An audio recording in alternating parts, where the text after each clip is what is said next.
Bapak-bapak, ibu-ibu, serta saudara-saudara sedama yang saya hormati, Namo Buddhaya. Selamat pagi. Baiklah, kita akan sejenak berusaha untuk mengenang, mengingat, mengulang kembali ajaran Sang Buddha. Dan pagi ini saya akan mulai dengan sebuah cerita kecil. Kita mengetahui bahwa salah seorang siswa Sang Buddha, yaitu yang Arya Mahamoggallana, merupakan seorang siswa yang mempunyai kesaktian luar biasa dan sering pergi mengunjungi surga dan neraka untuk melihat keadaan di sana dan bertanya, mengapa bisa sampai orang-orang makhluk-makhluk situ menghuni surga atau neraka. Nah, salah satu cerita yaitu pada suatu saat yang Arya Mahamoggallana melihat sebuah rumah mewah baru di alam Tawatingsa, di alam dewa. Di atas kita kan ada 6 alam dewa, yang paling dekat Catu Maharajika, di atasnya Tawatingsa. Dan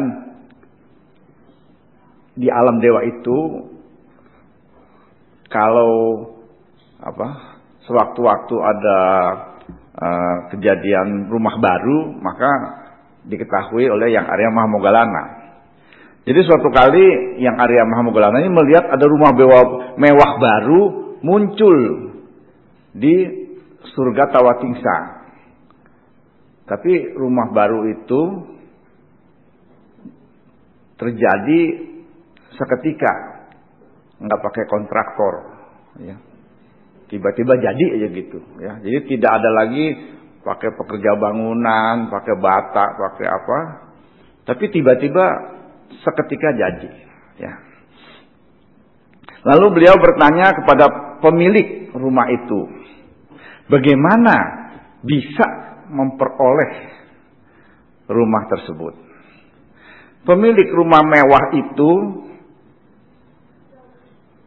mengatakan, ketika pengikut awam kaya yang bernama Wisaka, ya, mempersembahkan wihara Puba Arama kepada Sang Buddha dan menimpakan jasa, saya memuji perbuatan baiknya dengan sepenuh hati mengatakan sadu, sadu, sadu.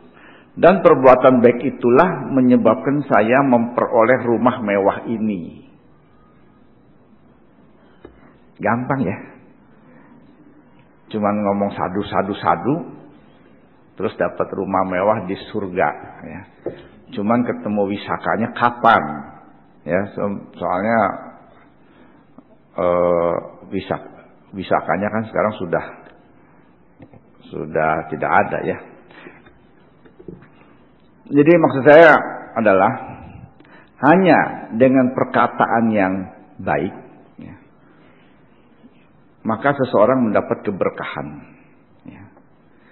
Di sisi lain, perkataan yang buruk membuat seseorang menjadi terjatuh dari kebaikan. Nah, cerita yang kedua adalah mengenai seekor gajah yang mungkin para hadirin pernah dengar. Jadi suatu kali ada seekor gajah besar milik seorang raja. Gajah ini mempunyai sifat yang baik, lemah lembut, ya. Tetapi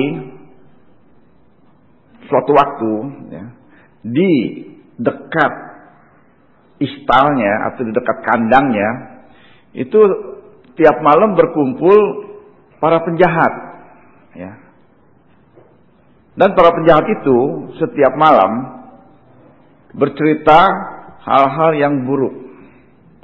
cerita bagaimana merampok, cerita bagaimana membunuh, cerita bagaimana menganiaya orang lain. Dan si gajah ini setiap malam, ini ceritanya gajahnya bisa dengar cerita orang ya.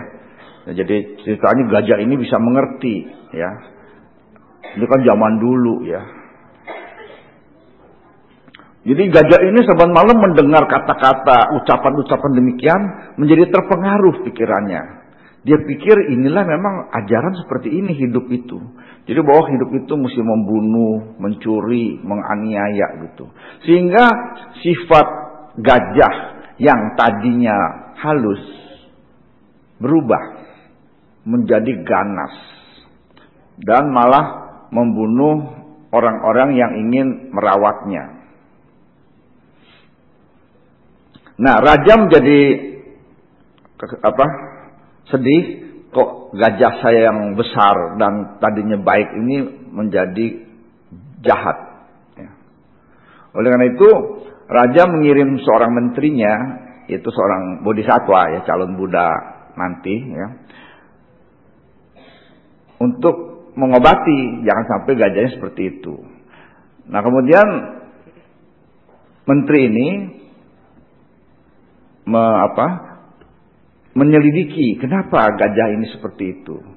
Kemudian dia lihat atau dia tahu bahwa memang di dekat kandang gajah itu saban malam ada penjahat yang suka ngomong hal-hal yang tidak menyenangkan dan merugikan makhluk lain. Nah, oleh karena itu dia membuat peraturan supaya jangan sampai penjahat-penjahat itu datang lagi, dan diminta supaya setiap malam datang seorang pertapa yang mengucapkan kata-kata yang baik. Ya.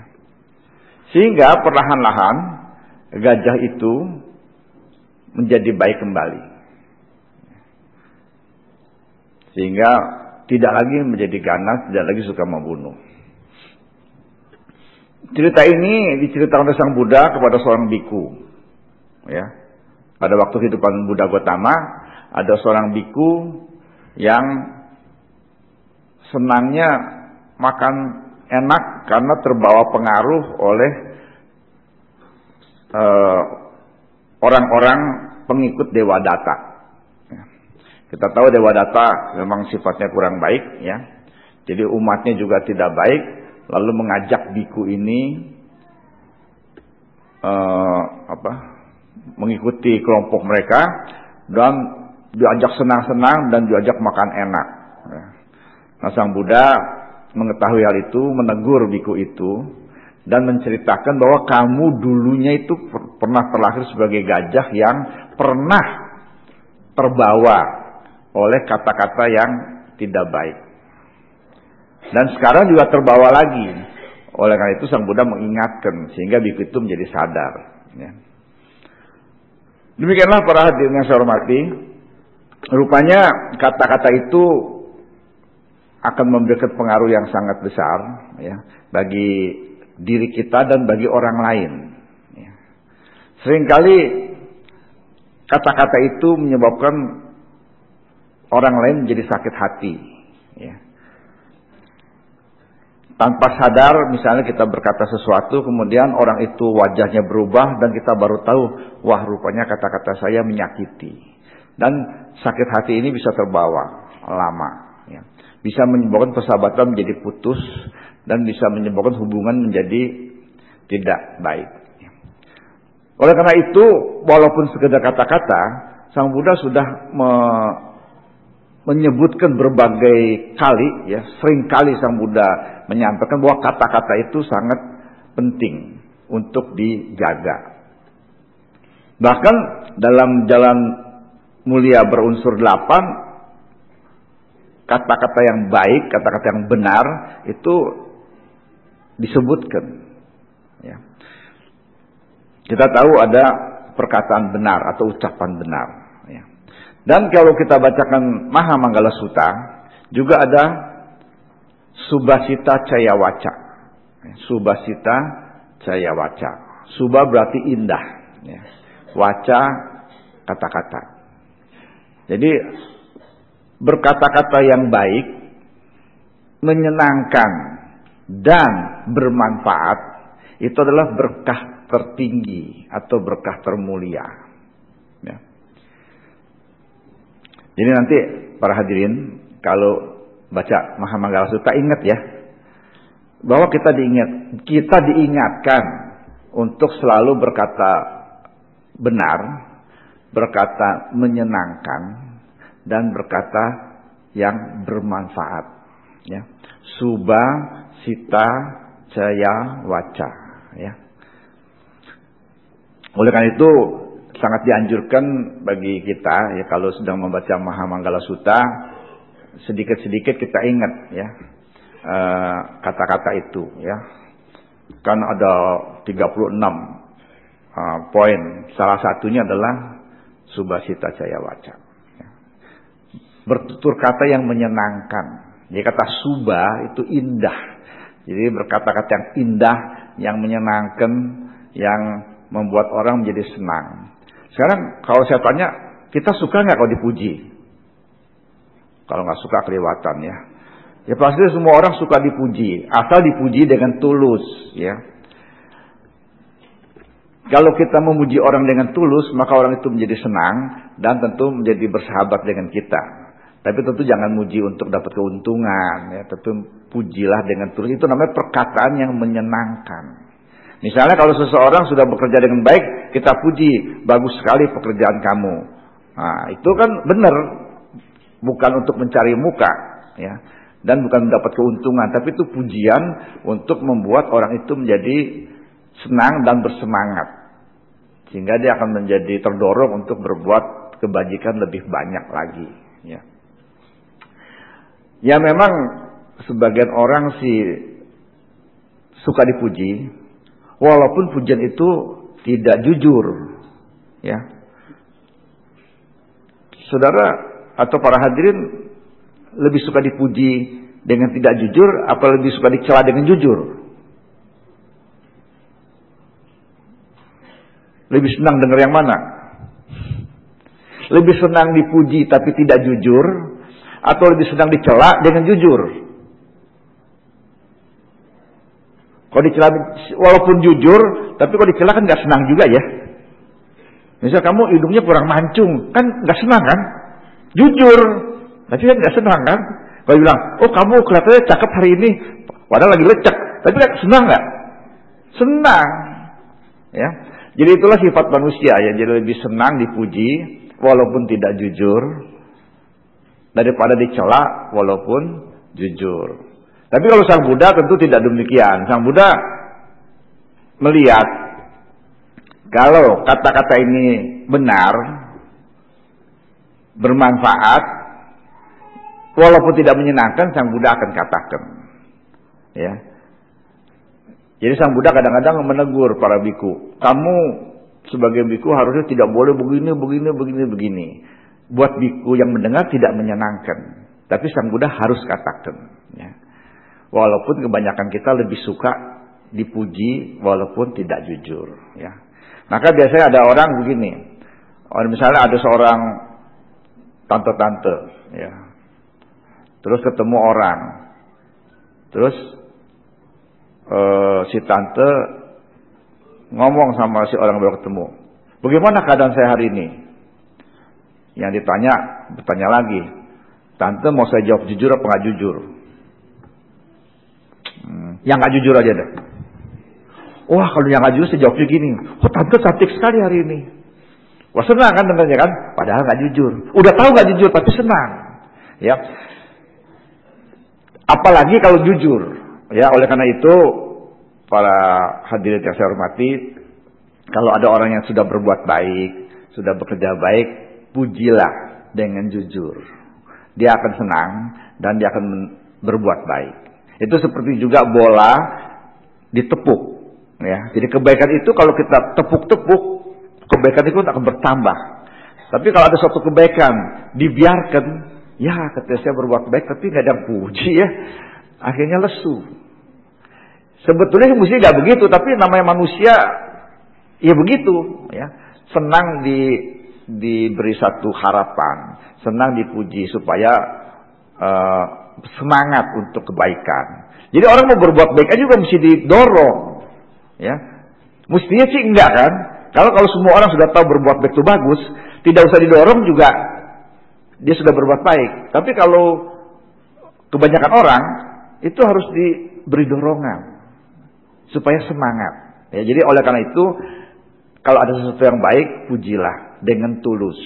Ya, ucapkanlah penghargaan dan dengan demikian maka dia akan terdorong untuk melakukan kebajikan lebih banyak lagi. Jadi untuk dia bagus, untuk kita juga bagus. Nah itulah kata-kata yang menyenangkan. Yang disebut tutur kata yang menyenangkan dan membahagiakan orang lain. Itulah berkah termulia. Jadi kalau para hadir melakukan ini adalah melakukan berkah. Ya, berkah untuk orang itu dan berkah untuk kita. Nah, kalau kita sudah tahu bahwa ucapan yang baik itu adalah bagus, ya, tentu ada beberapa hal yang harus kita penuhi supaya kata-kata itu benar-benar memenuhi apa yang diajarkan oleh Sang Buddha. Yang pertama adalah kata-kata itu harus sesuai dengan kebenaran, harus jujur, ya, harus jujur dan benar. Karena kalau kita tidak jujur udah salah. Ya, kalau kita tidak mengatakan sesuatu sesuai dengan kebenaran itu salah. Walaupun kadang-kadang Sang Buddha sendiri diam kalau ditanya. Karena Sang Buddha mengetahui kalau dijawab yang mendengar jadi tambah bingung. Ya. Jadi misalnya Sang Buddha pernah ditanya, Bante, sebenarnya alam semesta ini gimana sih mulanya? Bisa jawab nggak? Pernah nggak Sang Buddha menceritakan asal mula alam semesta? Enggak kan? Berarti Sang Buddha berbohong nggak? Ya tidak berbohong, udah nggak ngomong. Tapi Sang Buddha diam. Itu yang disebut istilahnya noble silence, ya. Diam yang agung. Karena kalau diceritakan, Sang Buddha sih mempunyai pengetahuan luar biasa. Mengetahui di mana awalnya alam semesta. Tapi kalau diceritakan, kitanya tidak bakal ngerti. Sudah gitu jadi bahan perdebatan. Ya. Entah kalau misalnya Sang Buddha mengatakan begini, terus yang dengar bilang, masa Bante masa begitu sih, saya kagak ngerti tuh. Nah, jadi percuma juga kan, akhirnya ribut kan, sampai sekarang kan jadi berdebat. Asal mula manusia siapa? Ada nggak keputusannya? Nggak ada juga kan? Kapan alam semesta ini tercipta? Sampai kita tua, sampai kita mati juga tidak bakal ketemu jawaban itu. Dan tidak bermanfaat untuk mencapai kebebasan. Oleh karena itu Sang Buddha diam. Ya. Ada orang lagi bertanya, Bante, kalau saya mati nanti saya masih ada apa enggak? Ya kan? Kalau kita sih semua tahu kan ada kan? Tapi orang itu batinnya belum mantep. Jadi Sang Buddha diam aja. Karena kalau dijawab iya, dia bingung. Dijawab nggak ada, bingung juga. Daripada membingungkan orang itu, Sang Buddha diam. Ya. Itu tidak termasuk berbohong, ya. Karena memang percuma menjawab itu, tidak bermanfaat. Ya. Nah, untuk kita tentu kita harus menjawab sesuatu secara jujur dan benar. Kalau memang tidak tahu, ya bilanglah tidak tahu. Ya. Kalau tahu, jawablah. Ya. Jadi contoh kejujuran seperti ini. Jenderal MacArthur, ya pernah dengar kali ya. Jenderal MacArthur itu jenderal Amerika yang berperang melawan Jepang di Asia. Ya. Kalau di Eropa Eisenhower. Ini di Asia waktu Perang Dunia Kedua, Jenderal MacArthur ya, melawan Jepang. Jadi waktu dia sekolah, dia cerita. Waktu sekolah militer, ya kita tahu militer kan keras ya, salah sedikit hukum. Ya. Suatu kali dia disuruh membuat uraian tentang teori relativitas Einstein. Ya. Kita tahu semua teori Einstein itu kan teori yang susah. Ya. Dia juga nggak ngerti sebetulnya ya. Cuma namanya disuruh, itu kan namanya militer ya, tentara, disuruh. Kalau nggak dikerjakan salah, dikerjakan kagak ngerti. Tapi namanya disuruh dia bikin uraian, ya, terus suruh maju depan kelas. Dia ngomong apa yang dia hafalkan, karena kagak ngerti kan, dia catat, dia hafalkan, dia ngomong aja, pop gitu ngomong kan. Udah selesai, dia ada dosennya yang galak, murid yang lain semua dengar, dia ngomong di depan, selesai semua diam, ya kan? Dia juga ketakutan, dia diam juga kan, udah ngomong dia diam aja nungguin si dosen kasih komentar. Dosennya juga diam, terus dosennya diam dan lama-lama dosennya ngomong, kamu katanya sebenarnya ngerti nggak teori relativitas ini yang kamu sampaikan? Wah, dia juga bingung kan? Kalau dia jawab nggak ngerti salah, kalau dia bilang ngerti nggak jujur. Jadi jawabnya apa? Mesti jawab apa dia sebaiknya? Ya, jadi dia juga dalam keadaan ketakutan, dia lagi mikir jawabnya, saya ngerti apa enggak gitu kan? Akhirnya dia mau ngambil sikap yang sederhana aja deh. Dia jujur aja dah, dia benar-benar emang nggak ngerti kan? Siap katanya, saya tidak mengerti. Wah, semua tambah diam, ketakutan. Terus dosennya melotot ngeliatin dia. Diam, lama-lama dia bilang, saya juga kagak ngerti katanya. Ya. Jadi kalau dibilang ngerti pasti bohong ya, pasti lebih dimarahi lagi ya, karena sama-sama tidak ngerti. Jadi benar.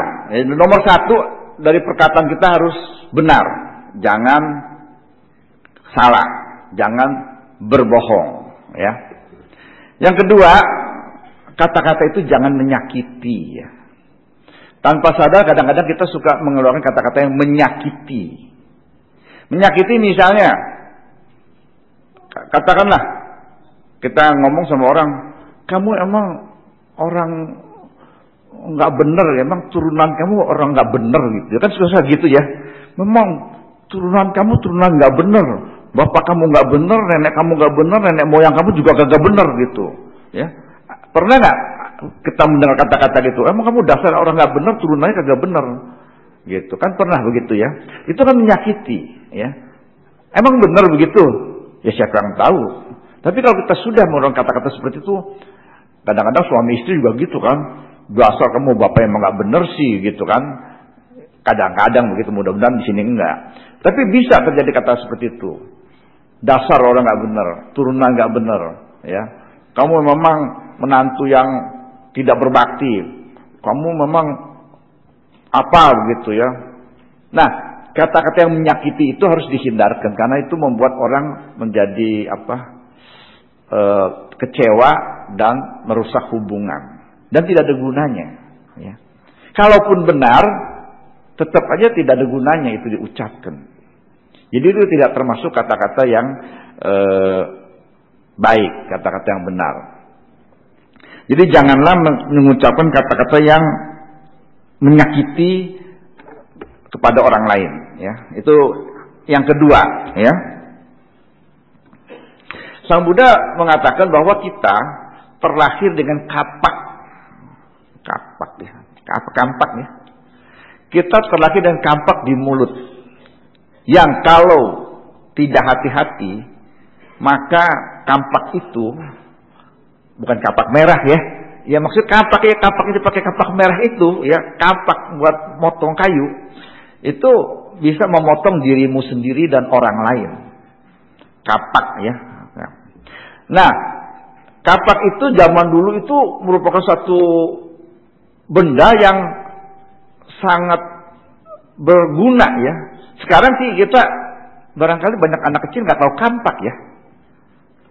Ya barangkali banyak orang anak-anak tuh nggak tahu kampak itu kayak gimana. Cuman tahu kampak merah lah di koran. Tapi mungkin lihat kampak udah gak pernah. Ya. Tapi zaman dahulu, waktu zaman Sang Buddha, karena itu zaman pertanian, kampak itu adalah satu alat yang sangat berguna. Karena dengan kampak itu bisa memotong pohon, bisa membuat meja, membuat ranjang, membuat apa saja kan, ukiran pakai kampak itu. Ya. Jadi oleh karena itu Sang Buddha mengatakan semua orang terlahir dengan kampak di mulutnya. Kalau dipergunakan dengan salah, maka akan memotong dirinya sendiri dan memotong orang lain. Ya.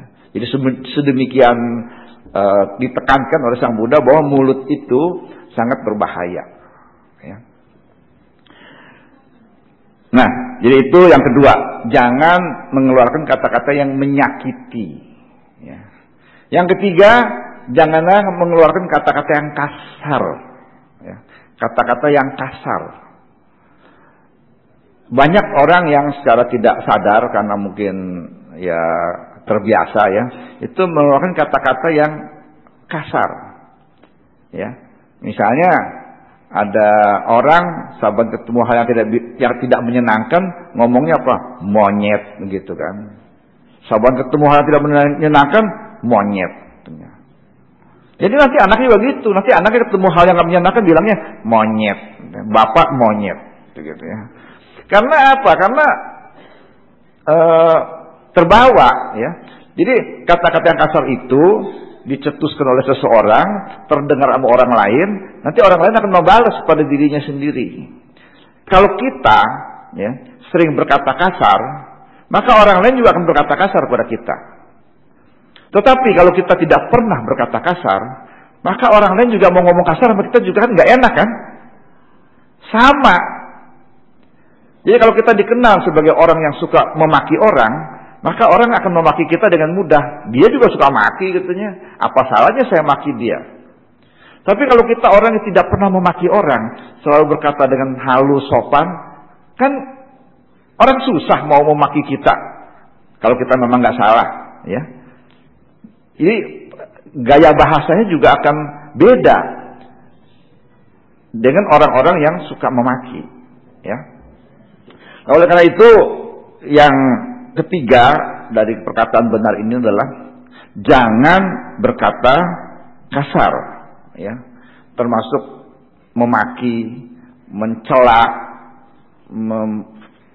mengomong dengan sinis, ya, menyindir, ya, termasuk menyindir, ya, menyindir, memaki, mencela, apa aja lah, pokoknya kata-kata kasar yang seharusnya tidak pantas disampaikan. Ya. Nah, kalau kata-kata kasar yang disampaikan dulu saya sudah pernah ceritakan, maka apalagi kalau disampaikan kepada para biku, para arahat, maka akan membuat suatu kondisi di mana membuat kelahiran kembali yang di alam yang buruk. Ya. Jadi kata-kata yang tidak baik itu akan memberikan akibat yang luar biasa di kelahiran yang akan datang. Ya. Nah, yang terakhir adalah jangan bergosip. Ya. Gosip apa sih bahasa Indonesianya? Apa ya? Gosip apa bahasa Indonesia? Ya. Bergunjing. Ya. Jangan bergunjing tentang sesuatu yang tidak berguna. Meskipun mungkin benar, ya. Mungkin benar, tapi tidak berguna. Ya. Misalnya menggunjingkan seseorang, wah dia kaya tuh. Ya. Kenapa dia kaya? Oh dia begini. Nanti apa yang dikatakan itu didengar orang lain, didengar lagi orang lain, jadi berubah. Ya kan biasa kan begitu kan. Satu hal diceritakan kepada seseorang, digunjingkan, terus kadang-kadang ditambah-tambahi, kadang-kadang menjadi berubah, sehingga akhirnya merugikan orang yang digunjingkan itu. Mulanya sih mungkin benar, mungkin mulanya benar, ya, tapi bisa berlanjut jadi tidak benar. Misalnya mengunjingkan si itu jalan sama si itu, ya. Padahal cuma ketemu ngomong, terus orang cerita, saya lihat si A dengan si B sedang di mana gitu. Wah lagi ngobrol, jalan bersama. Padahal kejadiannya sih memang ketemu, ngobrol sebentar, dilihat oleh orang dibilangnya jalan bersama. Nanti ditambahin lagi cerita oleh orang lain, wah udah jalan sama-sama kemana. Akhirnya jadi satu cerita yang berlebihan dan salah. Oleh karena itu kita sih dianjurkan ya untuk tidak bergosip, tidak menggunjingkan tentang orang lain, meskipun mungkin itu benar, ya. Karena tidak berguna. Ya. Kalau mau ngomong langsung aja sama orangnya. Kalau misalnya saya dengar kamu gini, jangan diceritakan pada orang-orang. Kalau memang kita memang berniat baik gitu ya pada orang tersebut, ya ngomongnya langsung. Maaf, saya dengar begini-begini, apa benar? Ya. Kalau nggak benar, tahu. Kalau benar, ya bagaimana? Tapi tidak diceritakan pada orang-orang yang lain. Ya. Jadi itu disebut tidak bermanfaat. Jadi namanya istilah omong kosong yang tidak berguna, dan itu akan merugikan orang lain. Jadi itulah tadi 4 hal yang memenuhi persyaratan untuk perkataan benar. Nah dulu untuk hal yang terakhir tentang bergosip ini atau bergunjing ini, sampai katanya di cerita itu bisa menghancurkan satu negara. Jadi satu negara itu bisa rusak gara-gara menggunjing ini. Ya. Ceritanya Raja Ajata I ya, ingin mengalahkan kerajaan Licawi ya, baca mungkin Licawi ya. Jadi waktu itu ada 7 kerajaan ya. Salah satunya Raja Ajata I yang memerintah, lalu ada lagi kerajaan Licavi. Nah, kalau Licavi ini suatu kerajaan yang besar dan bangga, kuat dan bangga dengan dirinya sendiri ya, dan orangnya katanya cakep-cakep katanya, wajahnya kayak dewa semuanya ya, cakep-cakep gitu ya. Jadi Ajata I ini ingin mengalahkan kerajaan Licavi ini. Lalu bertanya pada Sang Buddha katanya, saya mau mengalahkan itu. Ya tentu Sang Buddha kan tidak menganjurkan adanya pertengkaran. Jangan katanya, itu kerajaan Licavi itu orangnya bersatu katanya. Kalau mereka bersatu sih tidak mungkin mereka akan dikalahkan. Ya. Nah mendengar itu jadi si Ajata I ini, ya namanya memang dia punya niat nggak baik. Bagaimana caranya supaya jangan bersatu, supaya kerajaan Licavi ini terpecah? Ya, dengan gosip. Dia membuat gosip yang dengan cara yang lika-liku. Ya. Kalau dulu ada lagu lika-liku laki-laki kan. Nah, ini cara lika-liku kerajaan. Ya, caranya sederhana, tapi berliku-liku, tidak langsung menyerang. Ajata I menyuruh perdana menterinya datang ke kerajaan Licavi dan sengaja ya di depan orang-orang dia berbisik. Jadi ini kan kayak seolah bergosip atau menggunjing ya. Berbisik kepada salah seorang ya tentu bangsawan ya, dia berbisik ya, dan orang lain nggak dengar. Ngomongnya sih sangat sederhana. Katanya ada padi di sawah katanya. Apa artinya? Ya, dia bisik, ya jangan lihat dia berbisik, tapi yang lain nggak dengar. Ada padi di sawah katanya. Ada artinya? Benar nggak? Benar. Ada artinya nggak? Ya nggak ada. Orang semua juga tahu padi di sawah gitu. Nggak ada artinya. Udah kan? Cuma itu aja. Jadi kata-kata yang tidak ada artinya dan benar. Ya, ada padi di sawah. Udah, dia pergi. Terus teman-teman si orang tadi yang dibisiki kan penasaran. Itu ada perdana menteri bisikin kamu katanya. Ya, apa sih yang dibisikin? Terus dijawab kan, oh enggak, dia cuma bisikin ada padi di sawah katanya. Percaya nggak?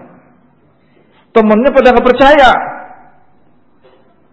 Nggak mungkin katanya Perdana Menteri kok bisikin ada padi di sawah, apaan ngomong kayak gitu katanya. Pasti kamu menyembunyikan sesuatu. Kan? Dia cerita lagi sama orang lain. Si itu dibisikin sama Perdana Menteri. Masa bilangnya ada padi di sawah katanya. Kan? Wah ini menyebar terus akhirnya jadi ribut. Jadi akhirnya ribut itu. Jadi ribut, pecah gitu ya. Akhirnya diserbu sama Ajata satu. Menang Ajata satunya gara-gara ada padi di sawah. Ya. Nggak ada apa-apa kan? Nah itulah gara-gara kecurigaan dan gara-gara menggunjing akhirnya satu negara itu bisa dikalahkan. Jadi kita juga hati-hati, bisa-bisa karena pergunjingan satu rumah tangga pecah kan gitu ya. Bisa itu ya, karena digunjingkan satu rumah tangga yang tadinya baik jadi ribut ya. Nah, jadi para hadirin yang saya hormati, mungkin kata-kata yang bisa kita sampaikan adalah biasanya adalah jagalah mulutmu, ya kan gitu. Benar nggak dari apa yang saya sampaikan tadi tentang perkataan benar? Kan barangkali kesimpulannya adalah jagalah mulutmu. Betul nggak? Setuju nggak? Setuju nggak kalau kesimpulan kita adalah jagalah mulutmu atau lidahmu? Setuju? Sebetulnya lebih jauh daripada itu, bukan itu katanya. Jagalah pikiranmu. Karena lidah kan bisa jalan sendiri kan. Kalau nggak ada pikiran nggak bisa lidahnya ngomong gitu. Jadi lebih penting daripada menjaga lidah adalah jagalah pikiranmu gitu. Ya. Jadi oleh karena itu dalam setiap saat kalau seseorang ingin berkata, jangan lidahnya dijaga, pikirannya yang dijaga. Kita berpikir, apakah kalau saya berkata ini benar? Apakah kalau saya berkata ini menyenangkan? Apakah kalau saya katakan ini menyakiti? Ya. Apakah kalau saya katakan ini bermanfaat? Nah itulah yang harus dipikir di otak, di pikiran kita, bukan di lidah. Lidah cuma meneruskan pikiran kita. Jadi bukan jagalah lidahmu, tapi jagalah pikiranmu. Ya.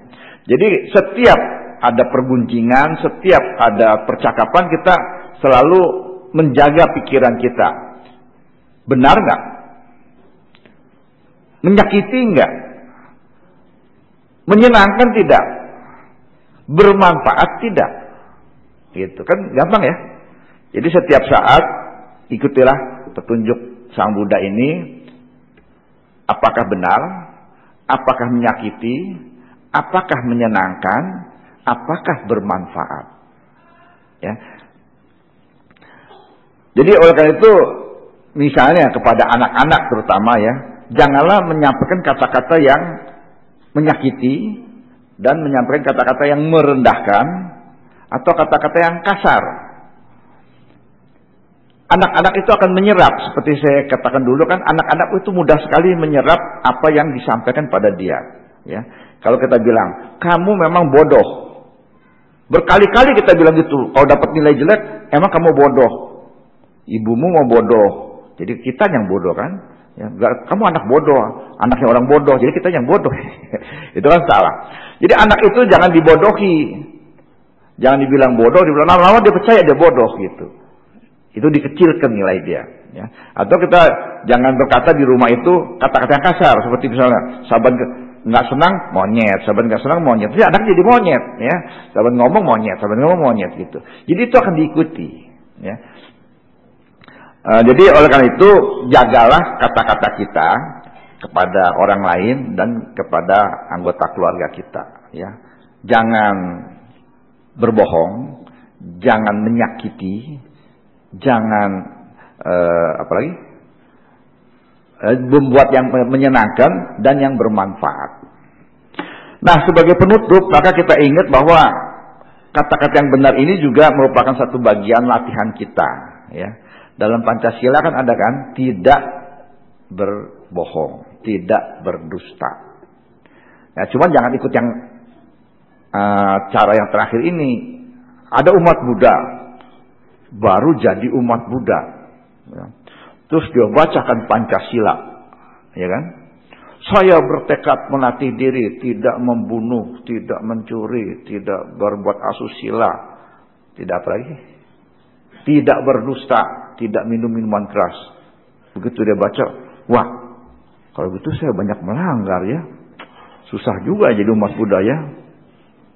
Jadi dia sejak itu dia juga membuat tekad baru. Saya bertekad melatih diri untuk tidak membaca Pancasila supaya saya tidak tahu saya salah.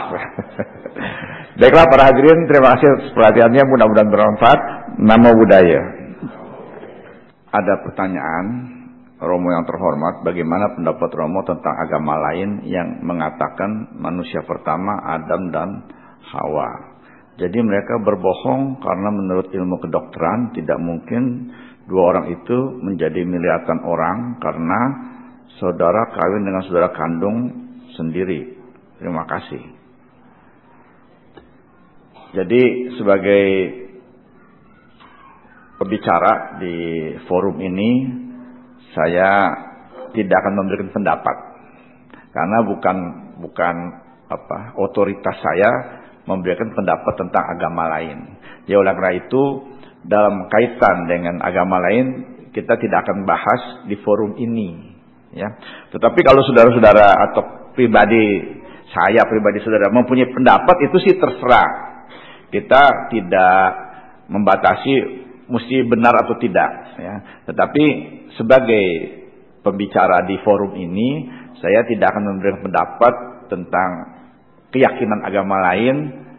Itu benar atau salah, itu bohong apa tidak, itu tergantung pada keyakinan masing-masing. Tetapi dari sisi agama Buddha, kalau ditanya siapa manusia pertama, bagaimana alam semesta ini tercipta, maka kita akan noble silence, ya.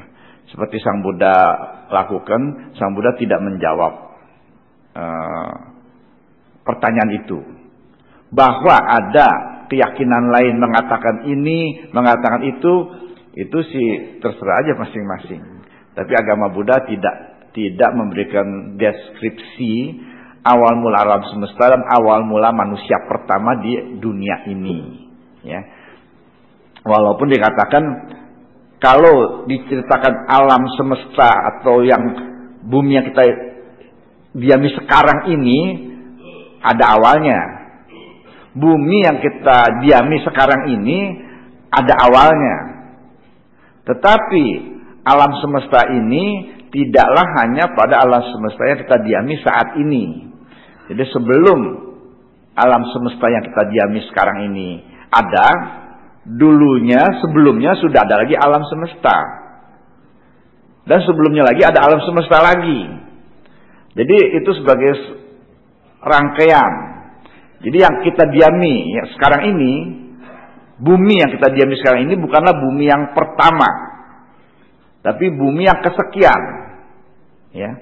Jadi bumi pernah ada, hancur, ada lagi, hancur lagi, berbarengan dengan alam semesta itu. Sehingga tidak diceritakan oleh Sang Buddha kapan ada awal semesta yang pertama, alam semesta pertama. Tapi yang sekarang ini memang diceritakan dalam Aganya Sutta. Hanya untuk bumi atau alam yang sekarang, periode sekarang. Tapi sebelum sekarang kan ada lagi sebelumnya, itu yang tidak diceritakan, ya.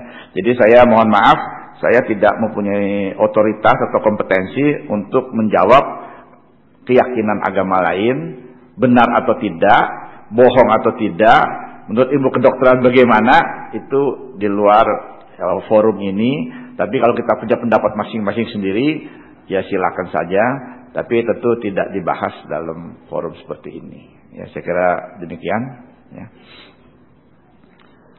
Ada lagi barangkali yang ingin diajukan? Barangkali kalau tidak ada jeda lagi cukup ya. Terima kasih atas perhatian para hadirin. Mudah-mudahan kita semua berbahagia dan mudah-mudahan kita semua dapat melaksanakan perkataan benar dan pulang semua selalu menjaga pikirannya sehingga lidah pun kita akan terjaga, tidak memotong kehidupan kita dan kehidupan orang lain karena kampak yang ada di mulut kita, gitu ya. Terima kasih. Namo Buddhaya.